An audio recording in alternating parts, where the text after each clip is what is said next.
Fala, meus amigos, bom dia. Tô com conversa aqui 3 cilindros. O carro tá com um barulho no motor, né? E o carro tá aquecendo também.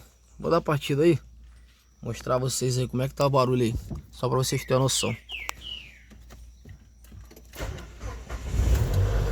Ó, o carro ligou. O barulho não é esse da correia, não. O barulho é como se fosse um barulho de rolamento. E o barulho tá vindo da bomba d'água. Não sei se vocês vão conseguir ver aí, ó.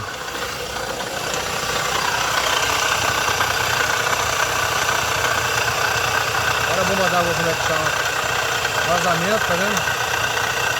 Vazamento na bomba d'água. Tô trabalhando em pau essa bomba d'água. Olha a barulheira que tá aí. Vou desmontar aqui. Daqui a pouco eu volto pra vocês com o vídeo aí.